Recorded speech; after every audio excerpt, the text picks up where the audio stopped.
Monsieur le ministre, au-delà des contenus qui viennent d'être rappelés, le colloque qui nous réunit depuis hier est un message à l'endroit de la communauté universitaire et en particulier un message à l'endroit des étudiants. En faisant le long chemin, en venant de France, en venant de Columbia, d'autres en venant de Dakar et des autres régions de notre pays, en venant des États-Unis avec USAID Feed the Future. Ils ont voulu dire aux étudiants, comme cela a été dit hier, nous avons de l'espoir pour l'Afrique, nous avons de l'espoir pour le Sénégal, et c'est parce que nous avons de l'espoir et nous faisons confiance à notre jeunesse. Cela a été dit hier et je crois que toutes les présentations ont convergé vers ce message à l'endroit de la jeunesse. En disant aux étudiants, nous croyons en vous, nous comptons sur vous. Et que la prospective, on l'a définie comme une attitude. Et ce que j'ai retenu, c'est la belle définition qui consiste à dire que faire de la prospective, c'est s'habituer, c'est apprendre à voir grand, à voir large et à voir profond. Et je crois qu'il est important que nos étudiants le sachent, qu'ils ont le droit et le devoir de voir grand, qu'ils ont le droit et le devoir de voir large, qu'ils ont le droit et le devoir de voir profond. C'est à ce prix-là que nous pourrons réaliser nos rêves et c'est à ce prix-là que nous pourrons atteindre cette émergence que nous souhaitons tous. Et je pense que le message est passé. La réaction des élèves, la réaction des étudiants, le message des étudiants me conforte dans l'idée que vous n'avez pas fait le déplacement pour rien. Les étudiants vous ont entendu. Et ici, je me mets à la place des étudiants pour vous adresser nos sincères remerciements. Mesdames, Messieurs, vous comprenez tout mon plaisir de participer donc à cette cérémonie officielle qu'organise l'Université de Thiès et ses partenaires stratégiques.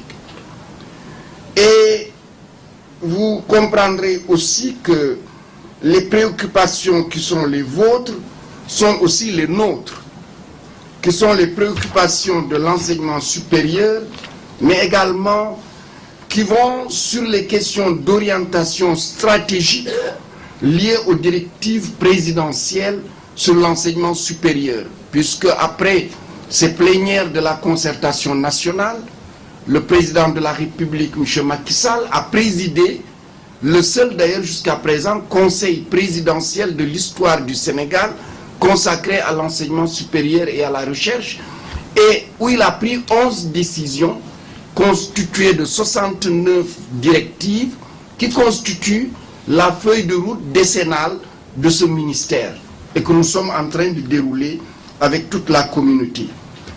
Mesdames et messieurs, notre pays, le Sénégal, entre dans une nouvelle ère. En réalité, n'est-on pas en droit de se demander si ce n'est pas le monde qui entre dans une nouvelle ère, avec des changements tellement profonds et paradoxalement constants qu'ils dissuadent toute démarche prospective. Et le problème de cette instabilité qui induit une complexité sans précédent, c'est d'être porteur d'événements imprévisibles et souvent invincibles. Notre ambition ne devrait-il pas être de réduire ces risques et incertitudes? Si une telle approche est retenue, il n'est pas douteux que la formation aux différents métiers du futur, par l'habilitation qu'elle donne à notre jeunesse à faire face et à participer à la compétition internationale d'enseignement à l'œuvre au sein de l'économie du savoir, paraît porteur des solutions à nos manques et désirs de réalisation. Mesdames, Messieurs, le constat est partagé. Nous vivons dans un contexte de mondialisation marqué par un environnement économique compétitif qui est caractérisé par des orientations et des besoins des entreprises de plus en plus complexes et des marchés ouverts aux innovations technologiques.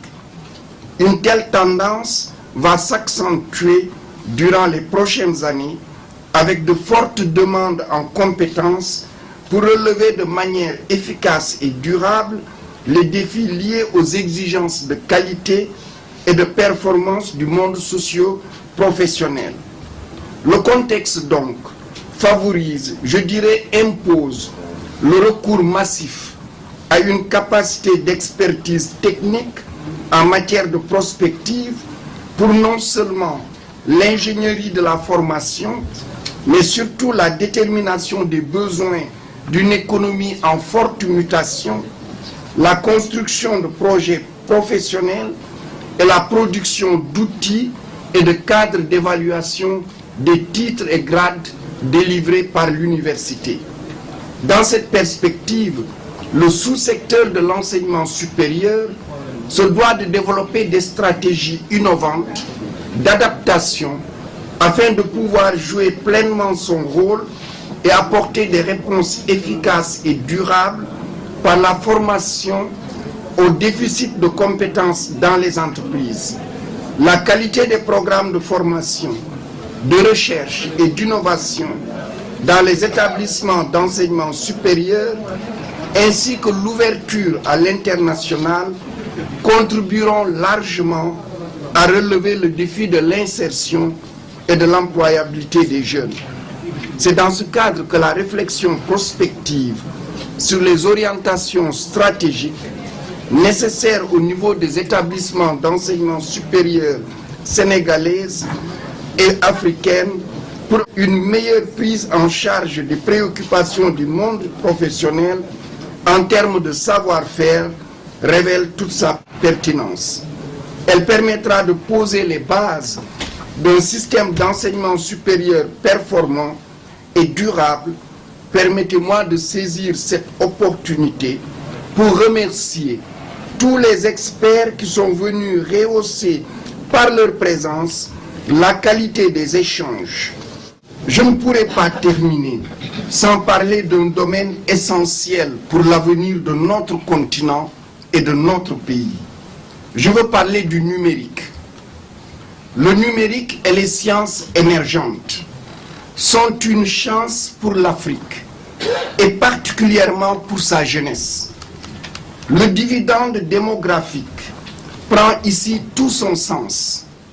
La jeunesse, le nombre et la rencontre avec les technologies du nouveau siècle constituent un ferment, un catalyseur pour démultiplier la créativité, l'esprit d'innovation et la création d'entreprises basées sur ces nouvelles technologies.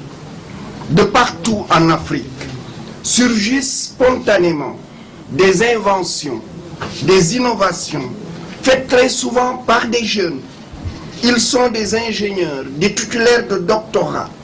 Des politiques doivent être élaborées pour que ces mares, ces étangs deviennent des ruisseaux impétueux qui alimentent les rivières qui à leur tour se déverseront dans des fleuves dont les crues impétueuses arroseront tout le continent.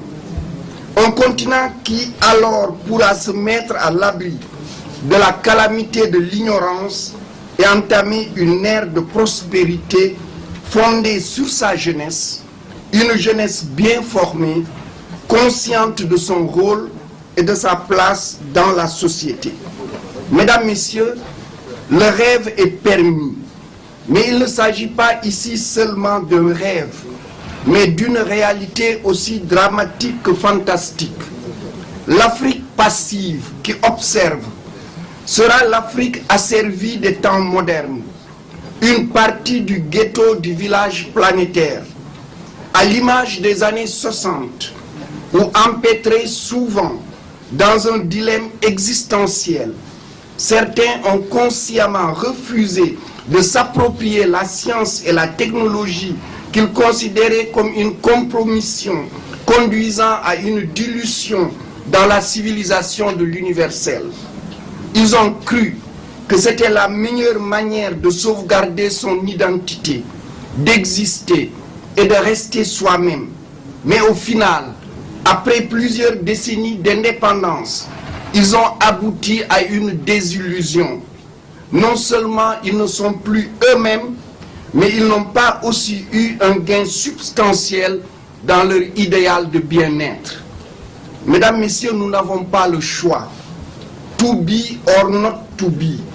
Le numérique, dans ses multiples composantes, et les sciences émergentes, comme l'intelligence artificielle, le big data, la cybersécurité, la robotique, l'Internet des objets, la réalité augmentée, la simulation numérique, le calcul scientifique, la modélisation, la génétique moléculaire, la biotechnologie, la bioinformatique, la nanotechnologie, les sciences et techniques spatiales, la télédétection et la géomatique, la physique nucléaire et ses applications, le changement climatique, etc., constituent un immense gisement d'invention et d'innovation sur lesquels l'économie mondiale est en train de se renouveler.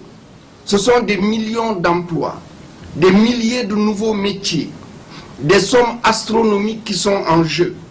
L'intelligence semble pour longtemps avoir pris le pas sur le matériel dans la production et le contenu des marchandises. Ce nouveau mode de production, ces nouveaux produits sont en train de changer notre vie, nos manières de vivre, nos rapports avec les personnes et les biens, notre culture, et posent la lancinante question: ferons-nous partie de cette nouvelle économie, par conséquent de cette nouvelle civilisation? Un pays, le Japon, anticipe. Il construit le Japon Société 5.0 pour prendre toute la mesure des opportunités de transformation économique et sociétale que le numérique et les sciences émergentes offrent à un pays et à sa population vieillissante.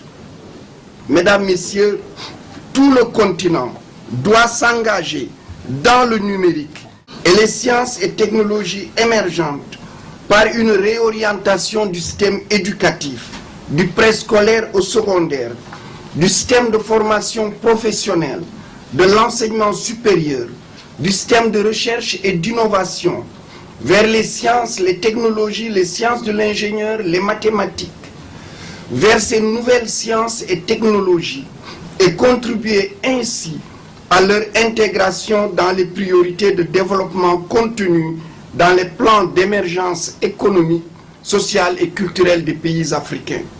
Le Sénégal a pris la mesure des défis que le numérique et les sciences et technologies émergentes posent. Il dispose d'un centre d'excellence en mathématiques, informatique et TIC.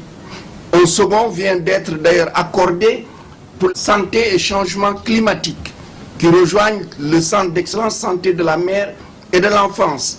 Et un autre aussi, un quatrième, sur l'agriculture, vient aussi d'être adopté. Toutes les universités ont des formations dans le numérique. Et le pays est en train de construire la cité du savoir, qui sera dotée d'un supercalculateur d'une puissance de calcul d'1 pétaflop et qui renforcera la capacité dans le numérique, les sciences et technologies émergentes.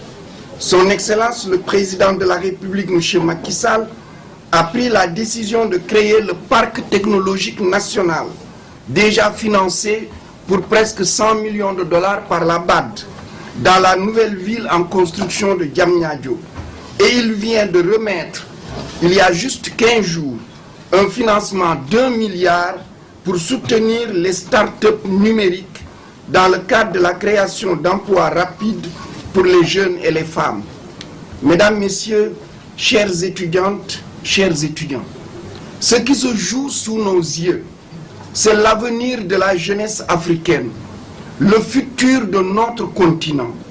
Nous avons la possibilité de construire une économie qui nourrit les êtres humains et les animaux, qui fait travailler l'écrasante majorité de la population africaine, qui donne à chaque Africaine et à chaque Africain un sentiment de haute estime de soi et de bonheur correspondant à l'idée qu'il se fait de son bien-être.